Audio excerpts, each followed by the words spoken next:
Romeo og Julie af William Shakespeare.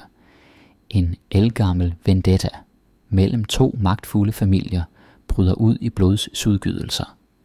En gruppe maskerede Montagues risikerer yderligere konflikt ved at nedbryde en Capuletfest. En ung kærlighedssyg Romeo Montague forelsker sig øjeblikkeligt i Juliet Capulet, som skal giftes med sin fars valg, Paris Amt. Med hjælp fra Julies sygeplejerske sørger kvinderne for, at parret gifter sig dagen efter, men Romeos forsøg på at standse en gadekamp fører til Julies egen fætter, Tybalds død, som Romeo er forvist for. I et desperat forsøg på at blive genforenet med Romeo, følger Juliet friarens plot og forfalsker sin egen død.